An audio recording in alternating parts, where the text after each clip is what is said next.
First of all, I wanted to thank you again, Jenny, for joining us today. Thanks for having me. This is great. Thank you. So I just want to start with some introductory questions. Your name has come up in the last two mayoral races before this one, and I was wondering if you could explain possibly what changed to make you run now rather than in those previous races. Yeah, it's such a great question. I think running for office is such a huge commitment, and before either the timing wasn't right, or it wasn't right for the family, or I felt like I wouldn't add to the conversation. I think the thing that's changed the most is Donald Trump. When he became president, it's as if the world shifted for me and was not spinning quite right, and really believed, look, we've all got to step up. And so when this opportunity came available, I talked to my family, I talked to my kids, and it just is clear to me that nothing good is coming out of Washington, D.C. It's going to be the cities that lead, and the chance to do that in this time, I think, was a silver lining. Thank you. So just as a kind of overarching question, what are your top priorities as mayor? The top priority would be to be creating that city of Seattle in the future that really is the place that is inclusive, welcoming, that has met those issues like climate change and wage disparity, and honestly addressed issues like racism and systemic racism, and that we've moved forward, and it still is this really cool, eclectic city that attracts people who are smart and vibrant and centered. That place that I want my kids to love as much as I love Seattle. Absolutely. I'd like to move on to some general questions. So a poll from the Washington State Wire shows that you're actually in the lead. It puts you 25% ahead of Carrie Moon as of late September. And I was wondering, how do you consider the poll results, especially considering last year's national election when the polls reflected something that actually ended up not happening? Does it give you confidence, or does it worry you, or do you feel indifferent to it? I don't trust any poll. The only poll I trust is the one that voters deliver. And I've been involved in campaigns and elections for decades, and I've learned every vote matters. I was involved in the 2004 gubernatorial election, that at the end of the first count, we were down by 1,100 votes. And then after multiple recounts and litigation, out of 2 million ballots cast, we only won by about 139 votes. And so I am running hard as I can. This is probably one of the only times you'll be in this headquarters when it's quiet. It's usually filled with volunteers. We're calling people, we're knocking on doors. We are doing it all because if polls were right, I'd have a different president. Absolutely. So speaking of the president, you claim that you're the best person to resist the politics of Trump's administration, and that kind of reminds me of Bob Ferguson and what he's doing now to stand against him. What specific steps would you take to prevent harmful decisions made at the national level from harming the citizens of Seattle? Yeah, and that's such a great question. I think it's one reason why Bob Ferguson is supporting me is because he knows we've been talking about a lot of the things we can do to resist Trump. And it's not only will I do it, I've actually done it. The first day of the travel ban, I actually drove to SeaTac Airport, and on the way talked to lawyers and civil liberties lawyers to get there. We spent most of the day really wrangling to try to figure out who was being detained and where were they going to be sent and how could we stop it. And we got one of the first court orders that prevented them from illegally deporting someone back to Dubai. They had to bring the jet back so those two men could get off. So I not only know how to do it and have done it, because I was U.S. Attorney, I know what powers the federal government has and doesn't have, and I know how to fight it. And that's really, the kind of litigation and lawsuits I've been involved my whole career have been one that have been standing up for the little people, often against the government, to say, wait, this isn't fair, you gotta be fair, and I will do that with Donald Trump. We've gotta protect people in this city and what we believe in. Thank you. I'd like to move on to the topic of transportation. You've advocated for the accelerated expansion of the Sound Transit light rail, including stations in West Seattle and Ballard, and also at the U District. This is great for students to be connected to other portions of the city, but transportation is still a big problem for students who commute from outside of Seattle. Their travel time is usually very long, and that usually kind of creates a lot of struggle for them. And I was wondering if your acceleration of the light rail will extend to the east side or the greater Seattle area outside of maybe the city limits, or other locations as well? Yeah, we're going to try to speed up light rail everywhere, not just West Seattle and Ballard, but there's infill stations that we've put on the website that we think we can bring online. But you're exactly right. More and more people can't afford to live in Seattle, especially students. And so they're living in these far-flung places and having to get on buses. And sometimes you have to wait for 1 or 2 buses, and the buses are full, and they never, the schedule's bad. So in addition to light rail, I've proposed specific additions for bus service. Because I think it's really important, particularly for those people, and it's not just students. I've sat down with a lot of small businesses throughout the campaign and their workers. More and more, the minimum wage workers in Seattle, they can't afford to live here. And so the same thing, they're sometimes having to take 1 bus, 2 bus to try to get into a job that only pays $15 an hour. And then they get home, and it can take an hour, 2 hours just to commute. It's not fair. So we got to add better bus systems, better transit systems, and really be thinking, how do we, during this period of time when Seattle's so unaffordable, to help those people who've been displaced and locked out of the city is really important. So how will your, I was wondering if the process for expanding this transportation system will include you collaborating with other mayors in other cities? Or how will that? Yeah, no, it absolutely will. And so the mayor sits on the Sound Transit Board, Right. if the county executive appoints them, but I've talked to the county executive who's supporting me, and they would. So you sit on that. Metro is controlled by the county council. I've got a lot of strong ties there and know how they work and would work really hard.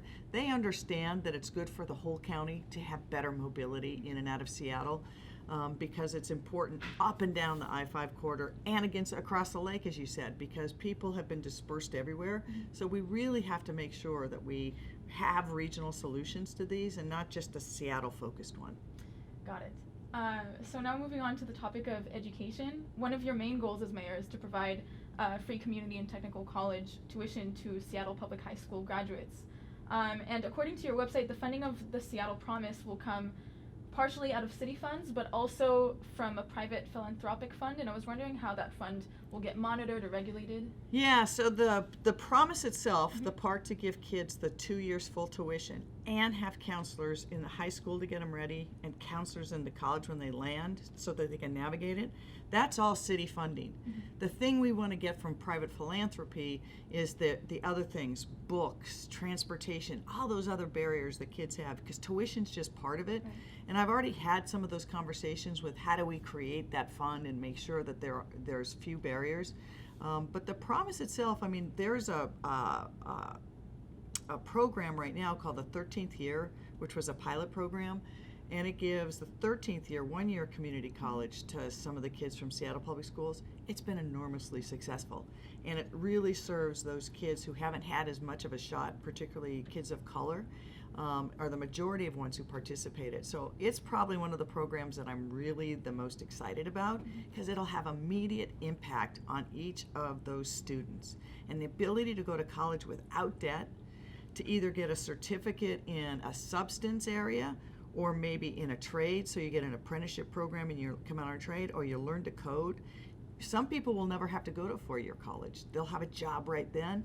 Some will. And I talked to this one kid who actually, was in Garfield and it didn't really work out, ended up in Cleveland, and admitted he wasn't a great student, but someone got a hold of him, the program, he went through that 13th year, finished community college, transferred to the University of Washington, and then got his degree in construction management, and now is running one of the projects for the buildings in South Lake Union. Wow. So you have this kid that was from Seattle, got the opportunity, and he literally is reshaping the city. I think that's super cool. And He's a Husky. Oh wow, that's honestly really something to be proud of. And that actually makes me curious as to how, if there's any plan to help students that go on to 4-year universities that do end up being more expensive than community colleges. Is there any other framework other than maybe FAFSA or other financial aid like that? Yeah, I think we have to keep looking at that. I think the city working with state and philanthropy has to. My view is college should be free for everybody. That's the system we have to get to in the U.S. And whether it's college for a substantive degree or it's training for an apprenticeship like a trade, a building trade, we've got to provide that for free, because it used to be K through 12 was paid and everyone thought that was enough. Now we know we've got to do early learning, but I think we have to do college too. There should be free tuition for every kid in America.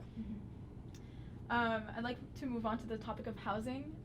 You've long advocated for the upzoning initiation partnered with the mandatory housing affordability program, but others have noticed some drawbacks. Specifically, the U District has been a topic of the debate, with many expressing concern for the displacement of low-income renters and small businesses.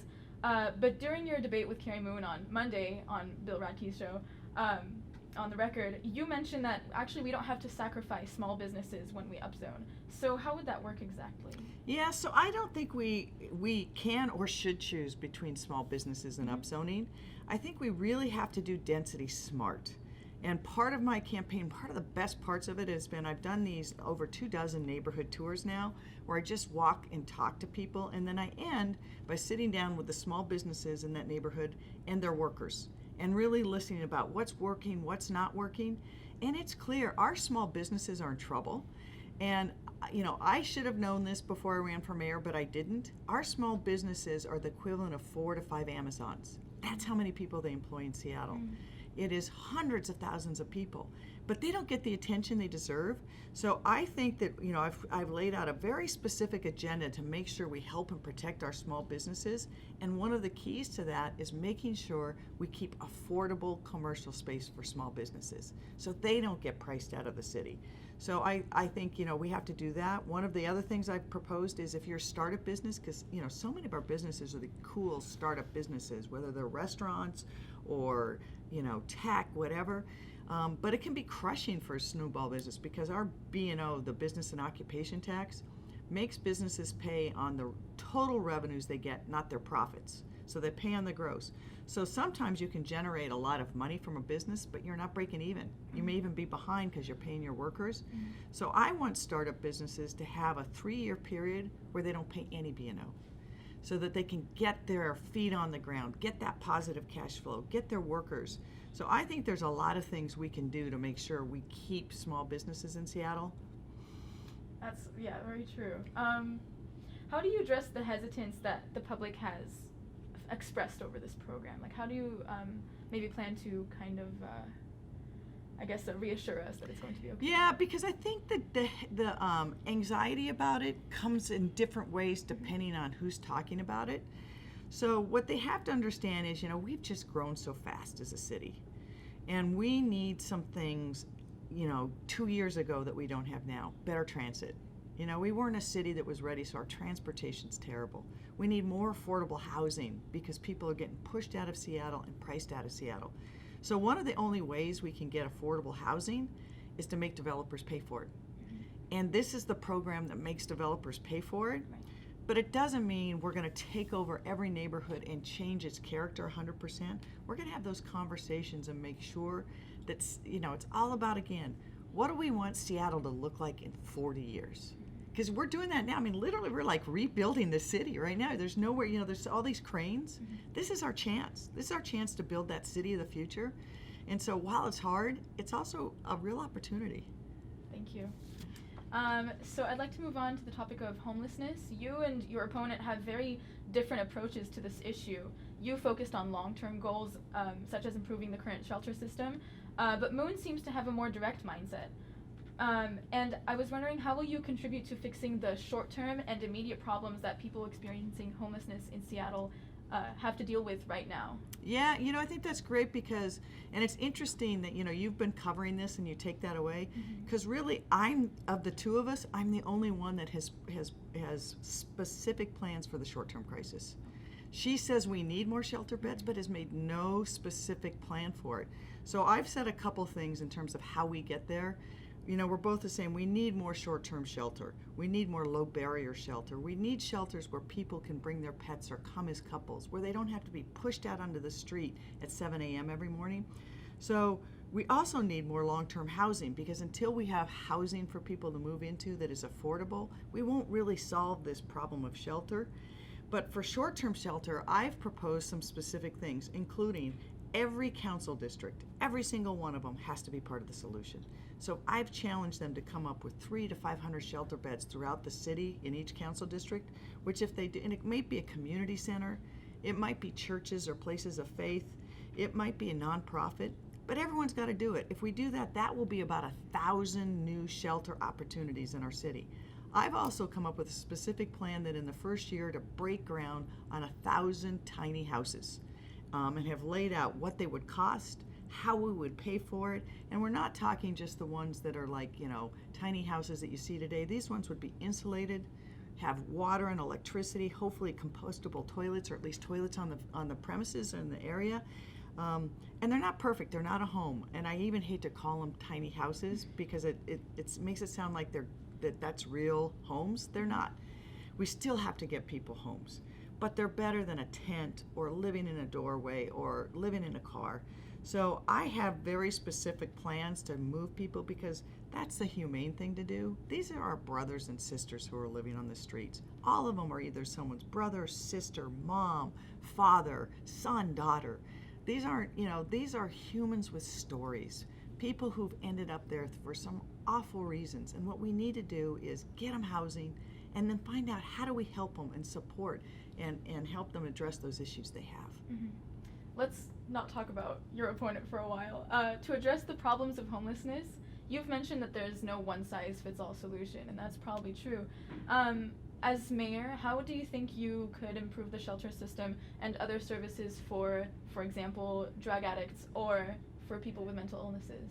That's such a great question because if we don't have more shelter that deal with drug addicts and mental illness, I think we really won't make a difference. Mm-hmm. And right now, all of the money for the services goes through the county, and the shelter goes through the city. So the first thing I proposed is let's work together.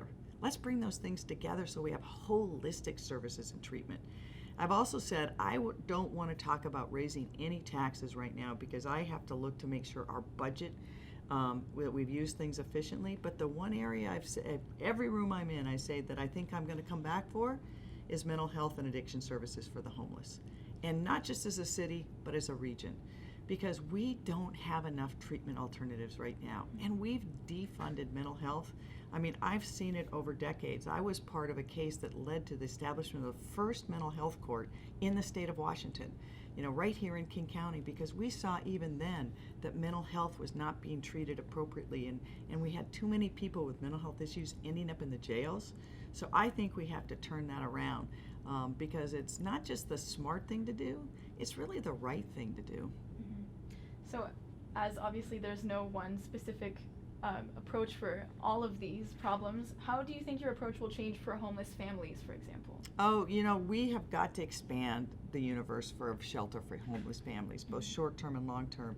One of the best programs we have right now is Mary's Place. They have really filled that space because all of our shelter system, not all of it, that's not fair, but the majority of it was geared to single adults. And so the two big gaps were both youth and families. And so we weren't quick enough to recognize that was a reality in our streets. So I want to continue to support programs like Mary's Place, which not only has it addressed this gap in terms of helping families, they have a remarkable success in moving families from shelter to housing, because that's what you want, the forever homes for people.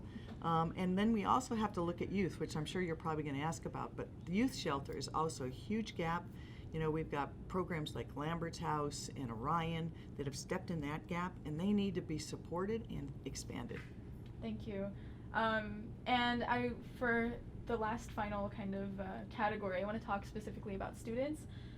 The U District has a well-known reputation for unsafe criminal activity, especially at night, which is a big concern for people living in that area. And from your work in police reform, how do you think, or possibly do you have any specific insights to improving the safety of the U District for students and for also other residents in that area? Yeah, and it has been a problem even since I was a law student at the University of Washington. I had my car broken into a couple times on the Ave. I had my backpack stolen. I got mugged on the Ave. And I think number one is I think the city needs to work better with the university. The university kind of controls a lot of what happens there and what the atmosphere is like. So I think we need to work better with the university to say, okay, how do we activate these streets in the same way we've activated some parks? So if you go down to Occidental Park in Pioneer Square, it used to be a place that people felt really unsafe. And it was filled with, people felt different elements and there was different kind of crimes. instead of kind of like, let's have a law enforcement approach, the city said, well, let's have a different approach. Let's activate it, bring more people in, have fun things. So I think we really need to have a different approach to the university district, not just public safety, which we need, and you need police officers, but how are we using that space? How do we make the space more attractive and get people there at all hours doing cool things? And think of those sidewalks as not just sidewalks to get from, the bookstore to the better coffee shop, but places people can do things that are fun and cool at different hours. So I think if we try to activate that district in a way that is more fun and bring students as part of the solution, you can make it as a destination instead of a place that feels unsafe. Thank you. So this might seem like a random question, but another problem that many residents of the U District face is with as tenants, so with rental housing and rental management. Do you have any ideas to improve the tenant rights in Seattle in general? Yeah, we have to. It's not a random question because it's not just students in university. Seattle has changed so that there's more rental units than there are homes. And we've been slow to catch up on that reality, so I think we absolutely have to do a range of things. The first is we've got to make sure that every tenant knows what their rights are, right? Because a lot of them don't, and they feel that if they have no choice, they won't have a place to live if they get in a bad dispute with a landlord. So we really have to make sure that the people know their rights. Second, we've got to hold landlords accountable when they don't do what's right. And then we have to really work. There's been new laws that have been implemented, and we've got to make sure that we are enforcing those so that tenants really have the ability to go and get an apartment. Because once you pay the first, the security deposit, the first month's rent, who's got that much money? So we have to be able to work with that. The other thing, it's really, a category of people, not necessarily students, is you look at people coming out of prison and jail. And it's called reentry. And I worked a lot on reentry as U.S. Attorney with the Department of Justice because we've seen it's so hard. Not only can they not find jobs and can't find places to live, but if they don't have those two things, data shows they reoffend and end up back in jail. And it costs us more as a society. It destroys their lives. So there's another area where we've got to continue to really make sure that tenants, and particularly reentry, is really enforced. Thank you. And I have two final questions for you. University students actually make up a significant and influential proportion of the city's population. They often face the same problems as regular residents of Seattle, but with a little bit more nuance geared towards their student status. How would you ensure that the concerns of students are heard and better represented in the process of community engagement in this city? I was just talking to someone about this because it was hard in this campaign because we were trying, how do we engage the students? But right about the same time the campaign started, it was summer vacation, and a lot of students leave the campus. Yeah. And then they don't come back until mid-September when we're like halfway through again. And so I think there's got to be some thought given that, one, we forget that there's a lot of students there in summer, and they have a voice too, because it's a different system now. So I, as mayor, not just in running for office, I'd like to at least a couple times a year go onto campus and just have a town hall. How's it working for you? What's working? What's not working? What would make your life different? What's the Seattle you want? People come to the university for a lot of different reasons, but part of the reasons is it's a great university, but Seattle's a cool city, and it's got a lot of things going for it, but some things are hard, and some things aren't set up for young people and students. They cost too much. They can't get there because of transit. So I would like, as mayor, I would like to have regular town halls on campus just to hear from people. Thank you. And as a closing question, do you have anything else that you would like the students of UW to know about you? I think, one, I started at the University of Washington as a freshman. I then transferred, but I'm a Husky grad at the law school. I've seen this college change, and it's an amazing place. I mean, there are students from everywhere doing everything and creating just enormous good in Seattle. And I think we overlook the university as this great treasure, but the students as a resource. We talk about homelessness and we talk about some of the social problems. I want to find a way to harness those students as part of the solution in a more semester, because I've talked to a lot of students during this campaign, and every one of them is like, I want to do more. What do I do? How do I help? How do I help get people out of encampments? How do I help tutor kids? How do I help on the opportunity gap? how do I make sure Seattle is protecting immigrants and we're not deporting kids who were DACA? And I think there's a lot of ways we can do that. And again, we kind of tend to forget what a huge resource and how many people who are caring, progressive people are right here. And we're not tapping into that. So I'd love to tap into it. And even if it's not me being mayor, which I hope it is, get involved. Make Seattle your home. Make Seattle the city you want it to be, because really, that's what's going to change the dial. Thank you so much. And that's all I had, and that's basically about time. So thank you Perfect. again, Thank you Jenny. so much. And good luck Thank to you. everything. Take care. Thanks. All right.